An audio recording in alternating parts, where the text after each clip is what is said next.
그 원래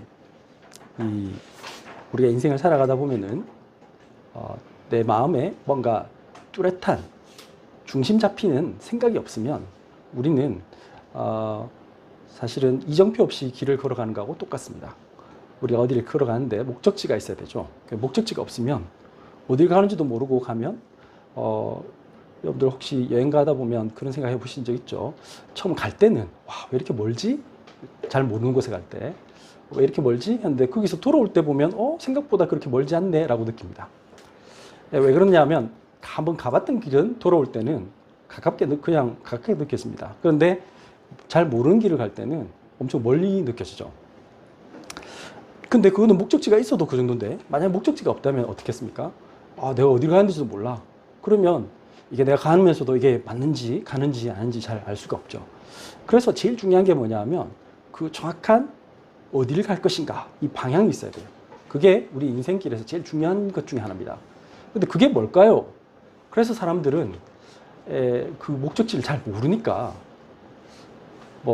그래 행복하면 될 거야. 행복하려면 뭐 해야 되지? 그래서 뭐 돈을 많이 벌어야 된다든지 아니면 좋은 직장을 얻어야 된다든지 뭐 건강해져야겠다 뭐 이렇게 생각하는 거죠.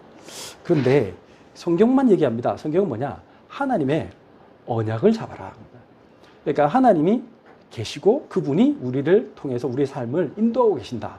그게 성경이 말하는 우리 인생의 원리입니다. 그 성경뿐 아니라 실제로 우리 전체 인생 모든 우주를 하나님이 다스리고 계신다는 거죠.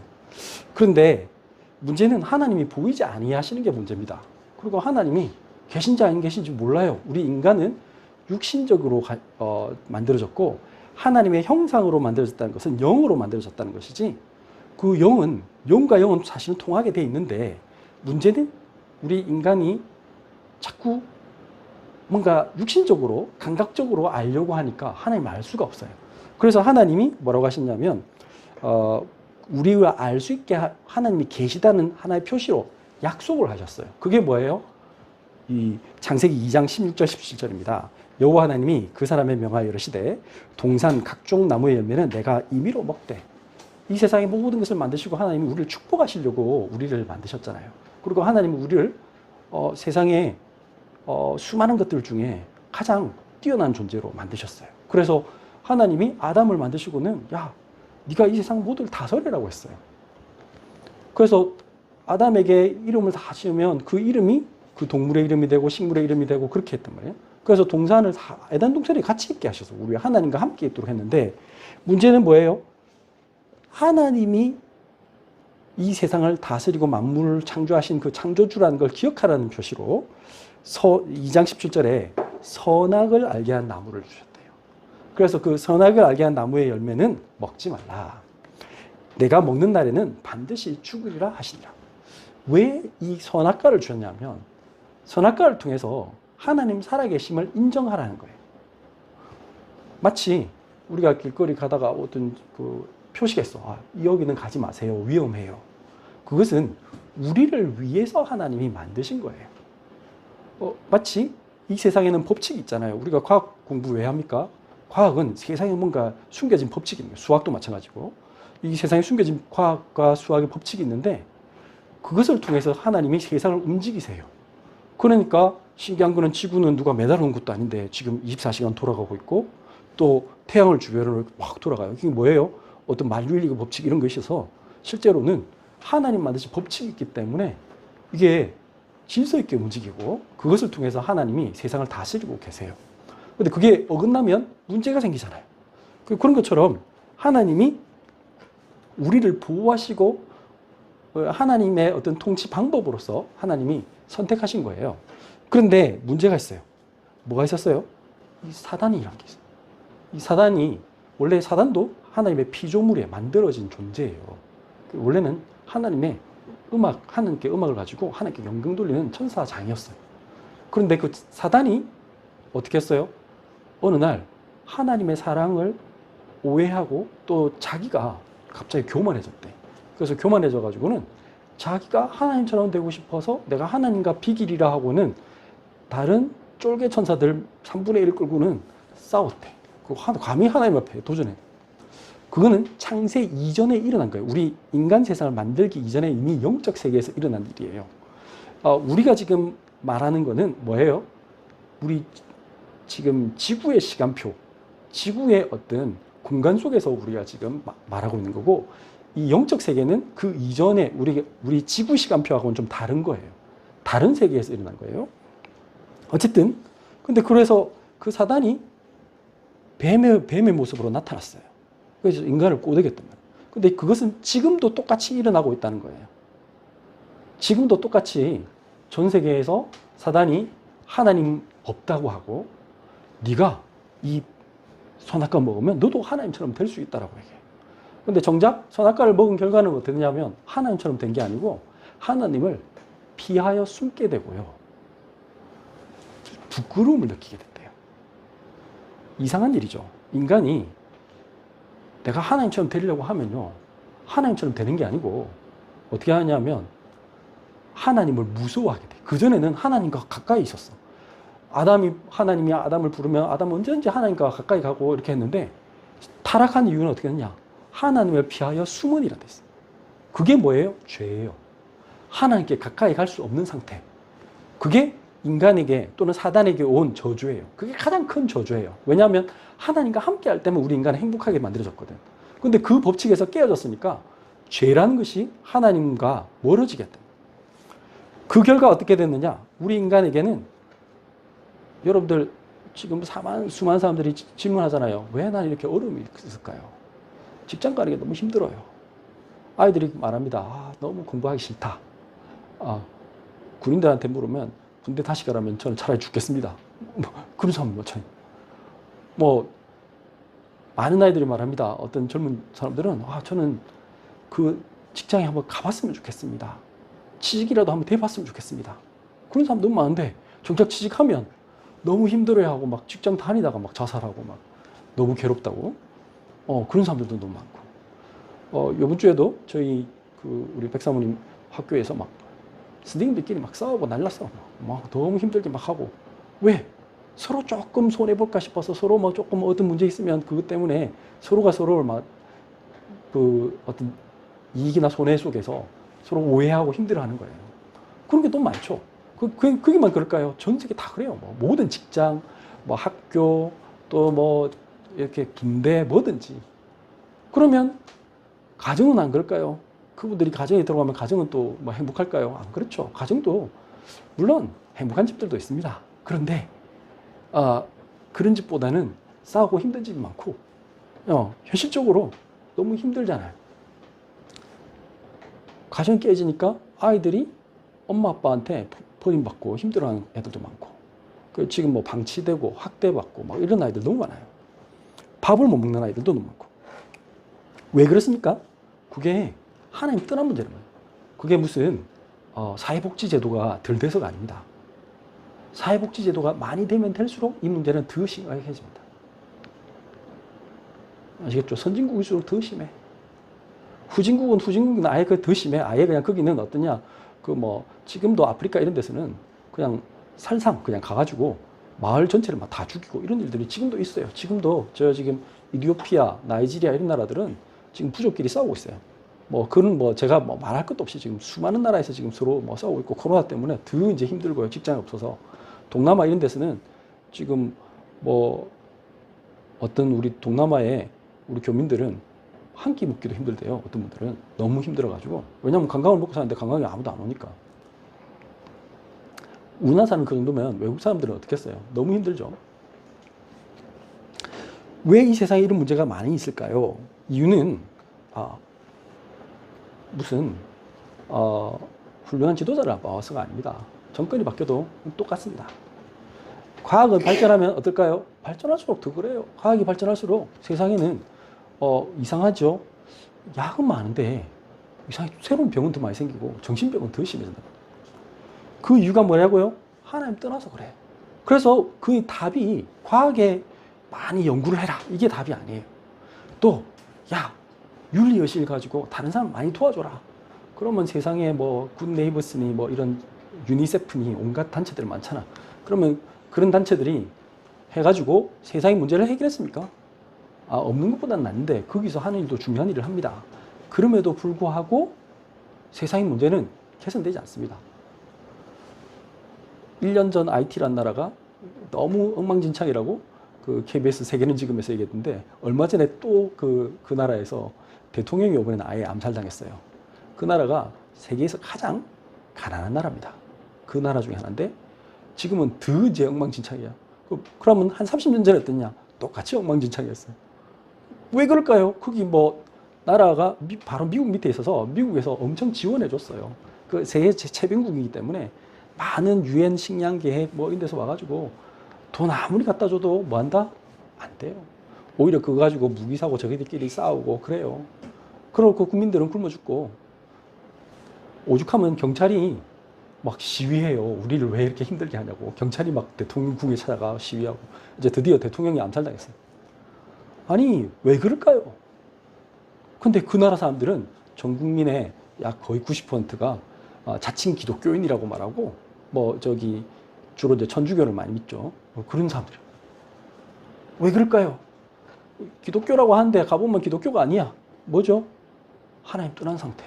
그 아프리카 그 대부분이 흑인들인데 그 부두교 이런 거 그냥 같이 가보면 그 십자가도 있고 뭐 이상한 상도 있고 거기다 똑같이 절하고 뭐 이상한 그 무슨 신령한 거 뭐 이렇게 기도하면 능력이 나타나길 바라고 그래요.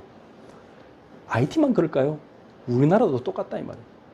사람들의 마음속에 하나님 교회 다닌다고 하거나 아니면 뭐 절에 다니거나 중요한 건 내 중심이라. 내가 행복해야 되고 내가 잘 돼야 되고 난 돈을 많이 벌어야 되고 그게 나쁜 건 아닌데 하나님의 언약에 관심을 가져야 되는데 그러면 하나님 당연히 우리를 축복하세요. 하나님 우리를 너무 축복하실 거고 우리를 사랑하세요. 그래서 우리를 만드셨잖아요. 우리를 당신의 형상대로 만드셨어요. 그럼에도 불구하고 하나님이 그렇게 만드는데 그 하나님의 축복을 받을 생각을 안 하고 자꾸 나한테 뭔가 이익이 될 걸 찾아요. 그러다 보니까 어떻게 돼요? 하나님이 우리를 위해서 하지 말라고 한 것들을 우리가 하게 되는 거예요. 그게 누구 때문에 그렇다고요? 사단이 우리를 계속해서 꼬드기는 거야. 네가 네 인생의 주인이다. 넌 네가 할 수 있다. 근데 그 결과는 어떻게 했다고? 하나님과 멀어졌다고. 그래서 하나님이 우리가 해결할 수 없으니까 약속을 하셨어요. 뭘 하셨느냐면 창세기 3장 15절에 내가 너로 여자와 원수가 되게 하고 내 후손도 여자의 후손과 원수가 되게 하리니 여자의 후손은 내 머리를 상하게 할 것이요 너는 그의 발꿈치를 상하게 할 것이니라 하시고 이게 세계 최초로 하나님이 여자의 후손을 보내서 뱀의 머리를 상하겠다 이렇게 말씀하시는 거예요. 사단의 머리를 깨겠다 이 말하셨어요. 이 사단을 꺾을 존재가 없어요. 노벨상 받아도 재벌도 사단을 해결할 수 없어요. 오히려 사단이 노예돼요. 그래서 그 사단의 머리를 깰 여자의 후손이 오겠다라는 증거로 하나님이 이 약속을 너희들이 이것을 기억해라고 그것을 뭘 주셨냐면 하나님이 언약에 하기는 방법을 줬어요. 그게 창세기 3장 21절입니다. 그게 뭡니까? 여호와 하나님이 아담과 그의 아내를 위하여 가죽옷을 지어 입히시니라. 이 말은 무슨 말이죠?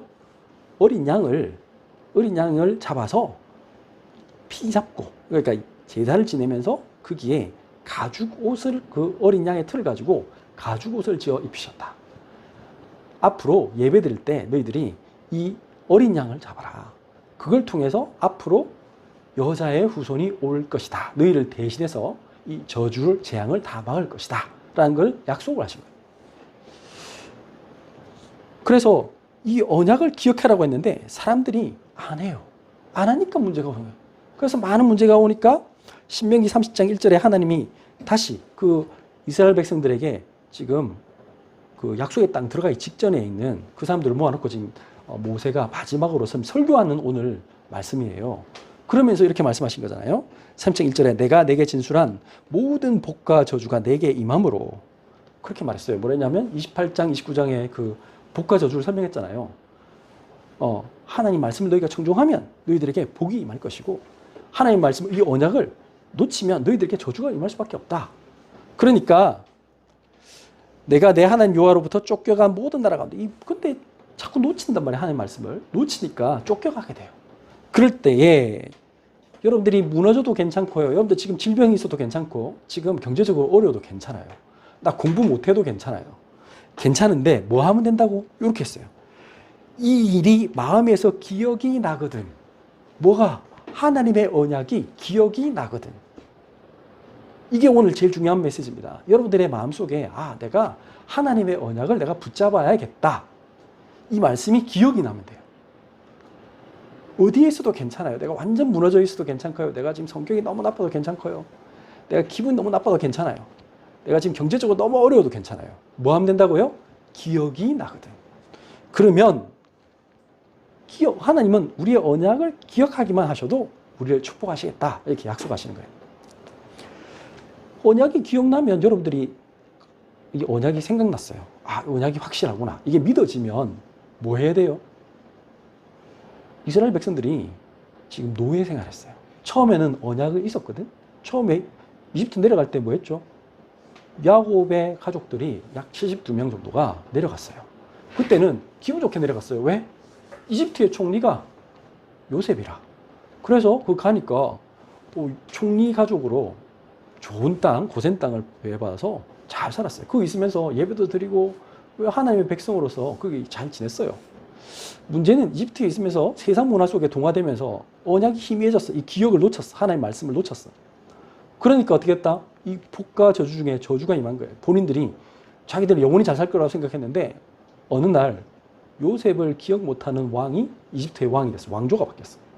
그러면서 보니까 이스라엘 백성들이 생각해보세요. 지금 400년 만에 인구가 거의 60만 명이 됐다. 이 정도로 70명이 60만 명 될 정도로 이게 막 어마어마하게 번식하거든. 그러니까 갑자기 그 이집트 왕이 걱정이 되는 거예요.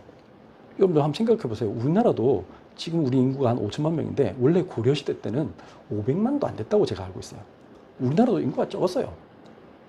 이렇게 큰 나라가 우리나라도 그 남북한 합치면 지금 크잖아요. 근데 그게 500만도 안 살았다는데 지금 거의 3,000년 전에 4,000년 전에 갑자기 72명이 60만 명처럼 이렇게 갑자기 확 늘었다고 생각해봐요. 그거 한 400년 만에. 그러면 그 왕이 두려운 거예요. 제가 혹시 외적과 결탁해가지고 모반하면 큰일 나겠다. 이건 정치적인 이유 같이 보이지만 실제로는 영적인 이유를 발견해야 돼요. 정치적인 게 아니에요. 뭐 때문에 그랬을까요? 이스라엘 백성들이 하나님의 언약을 놓친 거예요. 그러니까 그 왕이 그때부터 어떻게 했다? 갑자기 이스라엘 백성들을 노예 삼고 막 부려먹었어요. 막 힘들게 만들었어요. 우리도 마찬가지. 하나님 자녀가 하나님은 우리를 축복하시는데 우리가 언약을 놓치잖아요. 그럼 세상에 다가오는 많은 문제가 있는데 그게 이길 힘이 없는 거예요. 그래서 나도 모르게 세상에 노예해야 하는 거예요. 막 자리에 노예해야 되고요. 일자리 막 혹시 잘릴까 없이 걱정해야 되고 막 공부 안 되면 막 내가 대학 못 가면 막 세상 끝난 것 같고 그러니까 이제 급하니까 뭐 내가 세상에 편한 거 찾아가야 돼. 사람을 찾아가야 되고 그때 이스라엘 백성들이 뭘 했습니까? 중요한 거 했어요. 뭐 했어요? 언약을 기억했어요. 언약을 기억하니까 한 게 있어요. 뭐 했다고요? 출애굽기 2장 23절에 여러 해 후에 애굽 왕은 죽었고 이스라엘 자손은 고된 노동으로 말미암아 탄식하며 부르짖으니 그 고된 노동으로 말미암아 부르짖는 소리가 하나님께 상달된지라. 중요합니다. 부르짖어야 돼요. 하나님께 부르짖어야 돼요. 그게 기도입니다. 여러분들 어려움이 왔을 때 그때 기도할 때 가만히 앉아가지고 한 가지 웃으면서 하나님 아시죠? 뭐 이렇게 기도했겠습니까? 아닙니다. 여러분들 너희는 너희 온 마음을 다해서 너의 온 힘을 다해 하나님께 만나라. 그 말이 무슨 말이에요? 여러분들 진짜 젖먹는 힘까지 다 하잖아요. 여러분들 진짜 간급하면요. 아무도 진짜 급해보세요. 여러분들이 그러면 기도 안 할 수 없어요. 옛날에 우리 작은 애가 제가 신학교 졸업시간 날 같이 가다가 이렇게 너무 열이 올라가지고 애가 이제 열감기 하다가 이제 의식을 잃었어요. 이제 위험한 거죠. 그러니까 우리 백사모님 어떻게 했을까요? 그걸 급하게 이제 그때 기도하는 어떻게 기도하겠습니까? 그때 기도가 하나님 안녕, 나 안녕 이렇게 기도합니까? 그렇지 않죠. 그때는 온 마음을 다해서 기도하는 거예요. 여러분들, 근데 그게 평소에 우리가 하나님 만날 때 그렇게 만나야 돼. 하나님 앞에 우리 전심으로 집중해야 돼. 그때 막 제가 처음으로요, 막 고속도로에서 이제 가는 길이었는데, 북수원 인터체인지였어요. 깜빡이 넣고 막 급하게 가는 거야, 이제. 그래갖고 이제 119에 전화하고 119 와가지고 이제 앰뷸런스 싣고 가는데, 그때는 뭐 신호등이고 뭐가 없어요. 막 그냥 가는 거예요. 막. 지금 한 시간도 급하니까. 여러분들, 하나님을 만날 때 그렇게 부르짖는 거예요. 이스라엘 백성이 지금 그렇게 부르짖다. 하나님 앞에 여러분들 기도할 때마다 그 기도는 그런 기도가 돼야 돼요. 여러분들 지금 예배 드리는 시간이 하나님 앞에 정말 부르짖는 기도가 돼야 돼요. 그러면 하나님 응답하세요. 그래서 아무 어느 곳에 있든지 여러분들이 기도해야 돼요. 그 말이 오늘 신명기 30장 2절부터 지금 5절까지 쭉 나와 있습니다. 보세요. 너와 내 자손이 하나님 여호와께로 돌아와 내가 오늘 내게 명령한 것을 온전히 따라 마음을 다하고 뜻을 다하여 여호와의 말씀을 청종한다 할 때 이 말입니다. 마음을 다하고 뜻을 다하여. 여러분들이 온 마음을 다해서 진짜 기도해야 돼요. 그러면 3절 내 하나님 여호와께서 마음을 돌이키시고. 여러분들이 왜 지금 현재 상황에서 내가 개선되지 않느냐? 이유는 마음을 담지 않아서요. 마음을 담아야 돼요. 너를 긍휼히 여기사 여러분들이 혹시 포로에서 돌아오게 하시고 내 하나님 여호와께서 흩으신 그 모든 백성 중에서 너를 모으시리니. 여러분들이 다 흩어져 있어요. 지금 막 뿔뿔이 가족끼리 흩어지고요. 망해가지고 사업 망해서 그럴 수 있어요. 다 뿔뿔이 흩어지고 또 막 서로 감정 상해가지고 막 서로 싸우다가 다 흩어지고 이럴 수 있어요. 그래도 하나님 모으실 수 있어요. 304절 내 쫓겨간 자들이 하늘가에 있을지라도. 이 말은 무슨 말이에요? 도저히 내가 가망 없는 곳에 있을지라도 내 하나님 여호와께서 거기서도 너를 모으실 것이며 거기서부터 너를 이끄실 것이라. 여러분들이 아무리 가망 없는 자리에 있어도 괜찮다. 세상 사람들이 무시하는 가장 비참한 자리에 있어도 하나님은 여러분들을 다시 일으키실 세울 수 있다. 5절 내 하나님 여호와께서 너를 내 조상들이 차지한 땅으로 돌아오게 하사 내게 다시 그것을 차지하게 하실 것이며 여호와께서 또 내게 선을 행하사 너를 내 조상들보다 더 번성하게 하실 것이며. 이거 실제로 가능합니까? 여러분들 역사가 증명합니다. 재밌는 사실은 신명기 30장 5절 말씀은 뭐하고 상관인 줄 아세요? 이스라엘의 건국과 상관이 있어요. 이스라엘이 망했잖아요. 완전 망해가지고 처음에는 페르시아에서 다시 돌아왔어요. 그러다가 로마 때 또 망해가지고는 아예 그냥 요번에는 철저하게 그냥 전 세계 2000년 동안 나라가 없었어요. 그런데 신기하죠? 하나님이 그들을 다시 불러 모았어.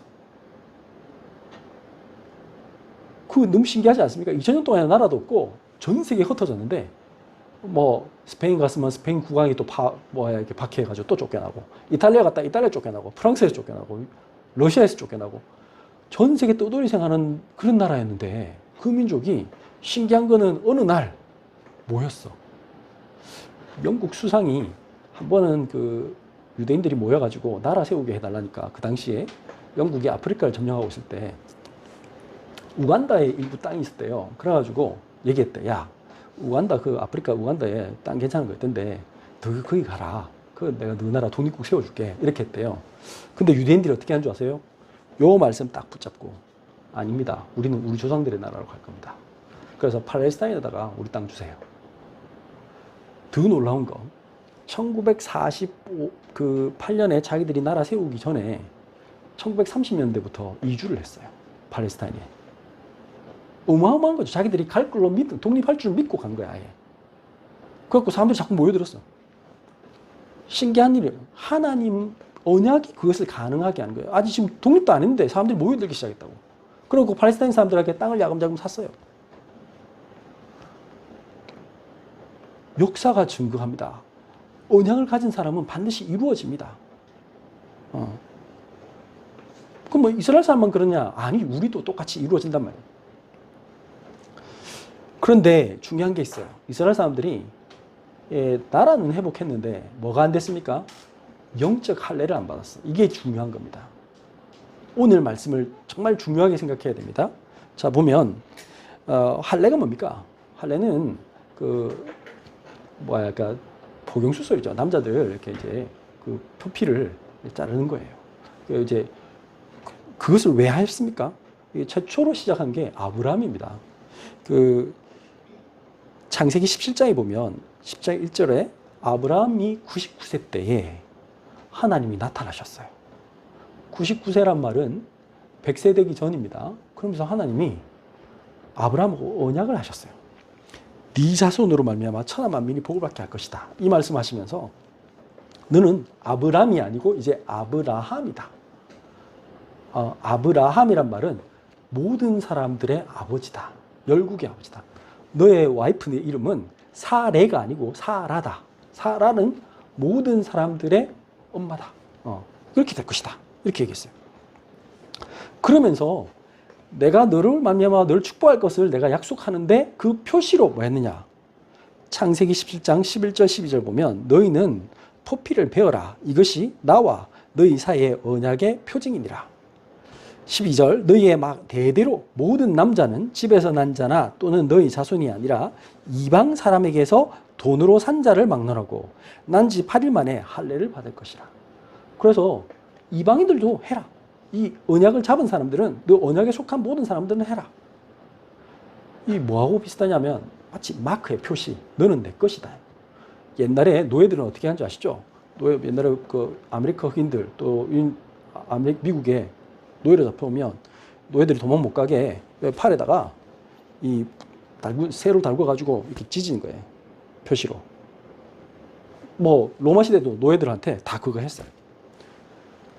도망가도 못 가 이제. 왜냐하면 몸을 딱 보면 이게 다 표시가 돼 있어요. 마찬가지. 그거는 무슨 말이죠? 하나님이 너는 내 것이라는 거예요. 표시를. 너희들은 영원히 내 것이다. 너희들이 아무리 내가 뭐 어떻게 해도 발부둥 쳐도 소용없어. 너는 내 거야. 하나님이 약속하신 거예요. 다시 말하면 우리는 하나님의 백성이고 하나님의 자녀니까 너희들은 절대 망하지 않는다 이 말이에요. 근데 자꾸 우리가 그 표시를 자꾸 까먹어. 하나님이 우리를 축복하신 걸 자꾸 까먹어요. 그래서 이 할례를 하라는 거예요. 그러면 할례가 왜 해야 되느냐? 여기서 이제 중요한 겁니다. 보세요. 출애굽기에 보면 또 할례 얘기가 나옵니다. 이제 하나님이 모세에게 나타나서 출애굽기 3장에 떨기나무 속에서 딱 나타나셔가지고 야, 너 지금 바로에게 가. 그러니까 막 모세가 저는 못 갑니다, 못 갑니다 시르다가 이제 막 갑자기 야, 사장이 이제 그거 나옵니다. 지팡이 던져봐. 그러니까 지팡이가 갑자기 뱀이 돼. 잡아봐. 잡으니까 갑자기 또 지팡이가 되고 막 이런 걸 체험하니까 이제 조금 힘났어요. 하나님 살아계시구나. 하나님 역사하시는구나. 그래서 이게 이제 되겠다 싶어서 그러니까 자, 그럼 너는 지금 바로에게 가서 말해라. 그러려고 하는데 이제 가려고 딱 하는데 지금 이제 가족들 불렀어요. 이제 장인한테도 가가지고 얘기하고 사장은 얘기합니다. 지금 하나님 나타나셨습니다. 우리 조상의 하나님 나타나셔서 지금 바로에게서 우리 이스라엘 백성들을 건져내려고 하십니다. 그러니까 장인들도 오케이 그래 그럼 가봐 이렇게 했어요. 그러면 이제 됐잖아요. 이제 됐구나 하고 이제 가려고 하는데 출애굽기 4장 24절부터 26절 보면 모세가 길을 가다가 숙소에 있을 때에 여호와께서 그를 만나사. 여기서 여호와란 말은 하나님의 천사랍니다. 하나님의 천사가 그를 만나사 그를 죽이려 하신지라. 아니 조금 전까지 가라며. 아니 가라고 해서 못 간다고 하니까 꼭지로 가래. 안 가면 너 죽는데. 그래서 이제 가려고 하는데 또 와서 죽인대. 이게 중요한 말이에요. 왜 그럴까요? 25절부터 26절 십보라는 모세의 아내입니다. 십보라가 돌칼을 가져다가 그의 아들의 포피를 베어 그의 발에 갖다 대며 이르되 당신은 참으로 내게 피난편이로다 하니 26절 여호와께서 그를 놓아 주시니라. 그때 십보라가 피난편이라 함은 할례 때문이었더라. 십보라가 안 거죠. 하나님의 언약을 알았어요. 마치 사라가 아브라함의 그 언약을 보고 나중에 이삭하고 다 하잖아요. 지금 모든 그 가족들이 다 하잖아요. 그걸 봤단 말이에요. 지금 뭡니까? 하나님 앞에 갈 때는 하나님은 우리를 사랑하시고 우리를 축복하셔서 우리를 세상을 바꾸는 사람을 하시는데 전제 조건이 있어요. 뭐 해야 돼요? 할례를 받아야 돼. 할례가 뭡니까? 우리 작은 아들도 내년에 좀 해라고 내가 얘기할 건데 그러면 엄청 아파요. 잘라내면 엄청 아파요. 그 껍데기를 생선을 자르는데 특히 여기 지금 보세요. 여기 돌칼을 가져다가 얼마나 아팠을까요? 그 당시에는 뭐 요즘같이 뭐 전문 수술용 메스 가지고 살짝 잘라내도 그 아픈데 돌칼을 가져다가 아마 돌칼을 가져다가 자르고 나서 소독액이 있겠습니까? 뭐 약초 같은 거 대충 발랐겠죠. 그리고 아마 그 고통을 잊기 위해서 뭐 천연제 그 마리하나 그 잎으로 아마 먹었을 거 그런 마취제 비슷한 게 있었겠죠. 그런 약을 그러니까 이제 풀을 먹었을 거예요. 고통스러우니까. 지금 뭘 하라는 겁니까? 내 안에 나를 돌아보면서 좀 아프더라도 나의 중심적인 것, 생각들, 나의 어떤 욕망들 이런 것들을 잘라내는 시간이 있어야 돼요. 내 생각을 잘라내는 시간이 있어야 돼요.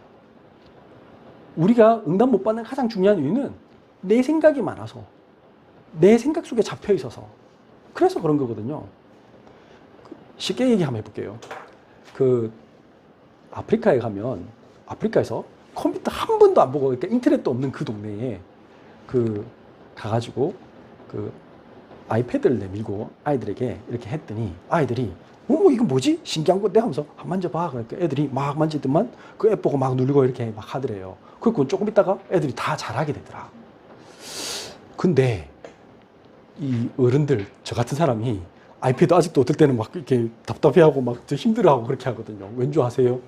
우리는 이 윈도우에 너무 익숙하거든. 그래가지고 내 하던 대로 하는 게 돼요. 그러니까 이게 또 아이패드는 그냥 직관적으로 하면 되는데 그러면 아프리카에는 컴퓨터도 모르는 애가 이렇게 쉽게 하도록 그 스티브 잡스가 설계를 했는데 우리는 하다가 안 돼가지고 야, 좀 도와줘 하고 자꾸 애들한테 불러요. 왜 그럴까요? 내 안에 지금 잘못된 것이 너무 많아서 그런 거예요. 마찬가지. 하나님도 마찬가지예요. 그것을 버리라는 거예요. 그래서 신명기 30장 6절에 보면 내 하나님 여호와께서 내 마음과 내 자손의 마음에 할례를 베푸사 너로 마음을 다하며 뜻을 다하여 내 하나님 여호와를 사랑하게 하사 너로 생명을 얻게 하실 것이며 하나님의 생명을 얻으려면 좀 아파도 좀 힘들지만 하나님 앞에서 나를 깎는 시간이 있어요. 그게 마음의 할례입니다. 마음의 할례가 뭡니까? 로마서 2장 28절에서 29절에 보면 이렇게 적혀 있습니다. 요거를 좀 현대인의 성경으로 제가 바꿔서 쉽게 설명해 보겠습니다. 그 로마서 2장 28절입니다. 유대인으로 태어났다고 해서 참 유대인이 아니며 육체의 할례를 받았다고 해서 참 할례가 아닙니다. 29절입니다. 오히려 마음에 참된 변화를 받은 사람이라야 참 유대인이며 기록된 율법이 아닌 성령님에 의한 마음의 할례가 진정한 할례입니다. 이런 사람은 칭찬을 사람에게서 받는 것이 아니라 하나님에게서 받습니다. 우리는 다른 사람의 칭찬을 쫓아가거나 겉으로 보이는 어떤 예배의식 이걸 통해서 하나님께 은혜를 받는 게 아닙니다. 우리는 하나님은 우리의 중심을 보시고요. 여러분들이 하나님께 집중할 때 하나님이 우리에게 축복하신다. 그때 우리 마음의 변화가 일어나는 겁니다. 그게 마음의 할례입니다. 마음의 할례를 받았다는 말은 무슨 말이냐? 신명기 10장 16절에 이렇게 말했죠. 다시는 목을 굳게 하지 마라. 마음의 할례를 행하고 다시는 목을 굳게 하지 마라. 우리의 마음이 부드러워지는 거예요. 마음이 부드러워진단 말은 자유로워져야 된단 말이에요. 여러분들을 올가매고 있는 수많은 생각들이 있어요.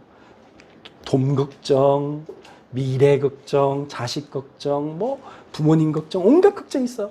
또 막 내가 지금 환경에 막 제약이 있어. 나는 집이 어떻고 뭐 어쩌고 내가 뭐 배운 게 있니 없니 이상한 생각들 뭐 내가 만난 사람들은 원래 저런 사람들이고 이런 수많은 생각들에 잡혀 있어요. 거기서 자유로워지는 거예요. 뭐라고 하셨어요? 예레미야 31장 33절에 보니까 이렇게 말했죠. 그러나 그날 후에 내가 이스라엘 집과 맺을 언약은 이러하니 곧 내가 나의 법을 그들의 속에 두며 그들의 마음에 기록하여 나는 그들의 하나님이 되고 그들은 내 백성이 될 것이라 여호와의 말씀이니라. 여기서 중요한 말은 뭡니까? 내가 나의 법을 그들의 속에 두며 이 말이 무슨 말이에요? 성령의 법을 우리에게 주시겠다. 로마서 8장 1절 2절에 보면 생명의 성령의 법이 죄와 사망의 법에서 우리를 해방하였대. 이게 중요한 말이에요. 우리가 자유롭게 돼야 돼. 뭘로? 생명의 성령의 법으로. 지금 그 말입니다. 그러면 하나님의 할례를 받은 사람들, 마음의 할례를 받은 사람은 어떻게 삽니까? 이렇게 적습니다. 이것도 빌립보서 3장 3절은 이렇게 말했죠. 하나님의 영으로 예배하며 그리스도 예수 안에서 자랑하며 육체를 신뢰하지 않는 무리입니다. 그래서 우리는 뭐하는 사람? 마음에 이 지금 신뢰를 하지 않는 우리가 할례를 받은 사람입니다. 이게 하나님의 성령으로 봉사하며 그리스도 예수로 자랑하고 육체를 신뢰하지 아니하는 우리가 곧 할례파라. 우리가 살아갈 때 하나님의 성령으로만 우리 섬김을 이루어야 돼요. 내 힘으로 하지 말고 기도해야 돼. 먼저 그러니까 기도부터 해라. 예배부터 하라. 그 다음 그리스도 예수로 자랑하고 내가 혹시 뭘 잘해도 나를 자랑할 필요가 없어요. 하나님이 하신 것을 자랑하는 거예요. 그 다음에 육체를 신뢰하지 아니하니 우리가 열심히 한다 할지라도 우리 그래서 예수님 말했잖아요. 뭐 맹세하지 마라, 뭐 너 약속하지 마라. 이 말은 왜 그렇죠? 우리는 선한 뜻으로 가지고 하려 해도 안 될 수도 있어요. 그러면 뭐가 돼요? 잘못하면 사기꾼이 돼요. 내가 약속을 해놓고 약속 못 지키면 사기꾼 되는 거잖아요. 근데 하나님의 말씀을 붙잡고 기도해라. 그러면 우리는 해낼 수 있다. 우리가 하는 게 아니고 하나님이 하실 것이다. 하나님이 하게 하시는 걸 체험해라. 그러면 오늘 마음의 할례를 받으란 말은 무슨 말일까요? 조금 여러분들 마음에 안 드는 거 있어도 조금 어렵고 힘든 게 있어요. 그런데 우리는 말씀을 붙잡는 거예요. 그게 마음의 할례를 받는 거예요. 근데 그렇게 되면요, 내가 살아나요. 신기한 거는 하나님 말씀을 청종하면요, 내가 살아난대. 우리가 읽지 않았는데 그 뒷부분에 보면 이렇게 되어 있습니다. 그 신명기 3장 그 뒷부분은 뭐라고 했냐면 마음을 청종하는 게 뭐냐 이렇게 물으니까 하는 말이 네 마음에 두고 내 입술에 두고 행하면 되는 거래요. 그러니까 그것을 선포하고 고백하면 된대요. 어렵지 않대요. 우리에게 하나님 주시는 것은 나의 명예는 가볍다. 예수님 말씀하셨죠. 너희는 내게 와서 배우라. 그래서 우리가 하나님 앞에 가까이 가기만 하면 돼요. 그러면 하나님이 우리를 하게 하세요. 마음의 할례를 받으란 말은 그 말입니다. 그래서 오늘 말씀을 한번 정리해 보면 그렇습니다. 오늘 나는 그 시간을 언제 가질 것인가? 마음의 할례를 받는 시간. 때로는 불필요한 것을 잘라내는 시간이 있어야 돼. 때로는 내 마음속에 하나님의 말씀을 각인하는 시간이 있어야 돼. 각인하는 시간이 있어야 돼. 기억해야 돼. 그러면 이상하게 그 각인된 말씀이 내 지금 DNA 속에 잠재의 속에 각인됐을 때 그것이 어느 날 나를 바꾸는 역사가 납니다. 우리 그런 말 하잖아요. 운동선수가 어떻게 했습니까? 그러니까 아니요. 내가 생각도 하기 전에 내 몸이 먼저 반응했어요. 그게 오늘 마음의 할례를 받는 거예요. 하나의 말씀이 내 안에 각인되면요. 나도 모르게 중요한 순간에 막 걱정하고 염려해야 되는데 그게 안 나오고 나도 모르게 기도가 나오고 감사가 나오고 할렐루야 찬송을 하게 되고 그렇게 되는 거예요. 근데 나도 모르게 그러고 있는데 응답은 하늘에서 쏟아지는 거예요. 내가 하는 게 아니에요. 하나님이 하시는 거예요. 그러면 신기하잖아요. 와, 너무 감사하다. 근데 사람들이 자꾸 외적인 변화를 바라요. 마지막으로 제가 이것만 하나 마칠게요. 제가 좋아하는 찬송이 있어요. 그 토비 맥이라는 그 크리스천 래퍼가 있어요. 제가 운동할 때 제일 많이 부르는 그 찬양팀 중에 하나예요. 근데 이제 어제 제가 찬양 막 또 운동하고 있는데 그 노래 중에 하나가 21 years가 있더라고요. 근데 가사가 너무 슬픈 거야. 그러면서 자기가 그런 말 하는데 죽은 우리 아들을 생각하면서 이 노래를 불렀다는 거예요. 그래가지고 이 사람은 크리스천 래퍼고 이 사람은 찬송을 했어요. 주로 이제 가사들이 다 복음적이에요. 그래서 제가 좋아하는데 자기 아들이 그 21살에 죽었다는 거야. 그러니까 내가 마음이 우리 아들도 뭐 20살, 21살인데 그렇잖아요. 그러니까 마음이 좀 짠하더라고. 그럼 왜 그랬을까? 어쩌다가 죽었지? 그래서 싶어서 제가 이제 검색을 해봤어요. 검색을 해보니까 자기 아들이 똑같이 16살 때부터 아버지가 이제 음악가니까 자기도 테네시에 살더라고요. 그래서 그 같이 음악 작업도 하고 지가 음반도 내고 그래서 이제 아주 유망한 음악가로서 이미 떠 있었어요. 제법 유명하고. 그래서 이제 괜찮은데 죽은 이유가 보니까 약물 남용이었어요. 그리고 마약 심한 거 먹어서 죽었더라고. 아니 크리스찬 래퍼가 왜 그랬을까요? 제가 참 너무 마음이 아픈 거 있죠. 제가 무슨 생각이 들었겠습니까? 그렇구나. 지금 많은 사람들이 복음 하는데 복음이 아닌 거예요. 마음의 할례가 없었어. 마음의 할례는 뭘까요? 그냥 지금 아까 그랬잖아요. IT 같은 나라들. 저기 아프리카에도 또 우리나라에도 미국에도 교회 다닌 사람, 성경을 붙잡는 사람만 많은데 마음의 할례를 받은 사람이 적어요. 그러면 어떻게 될까요? 사단을 몰라요. 악한 영들의 세력을 이길 수 없어요. 우리 속에 하나님의 능력이 임해야 돼. 그건 내가 하는 게 아니에요. 내가 하는 게 아니고 하나님의 은혜를 체험해야 돼. 그리고 하나님의 능력을 체험해야 돼. 그게 어디서 나올까요? 예수 그리스도. 오직 예수 그리스도가 십자가에서 모든 문제 해결하셨음을 정말 고백할 때. 그래서 내가 아무도 안 알아줘도 오늘 마음의 할례는 그랬잖아요. 뭐라고요? 사람들이 인정해 주는 게 아닙니다. 로마서 2장 28절 29절 그 말입니다. 사람들이 인정 안 해줘도, 내가 장사가 안 돼도, 심지어는 내가 지금 유명한 대학에 못 들어가도, 근데 나는 하나님과 동행하는 사람, 그게 마음의 할례입니다.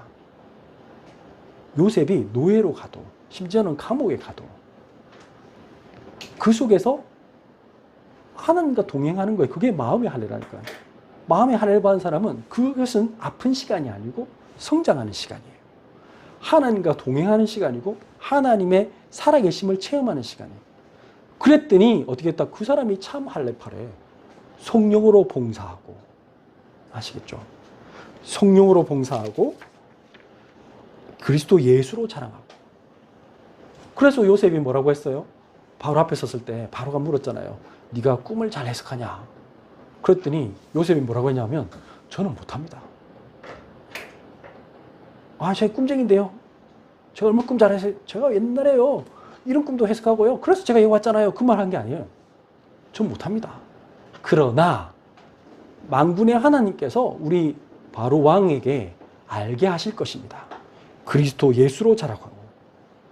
그 다음에 아무도 신뢰하지 않았어요. 막 와가지고 그때 막 감옥에 있을 때 저기 신하님 저 혹시 잘 되시거든요. 저 좀 해주시고요. 막 그래가지고 안 들어줬잖아.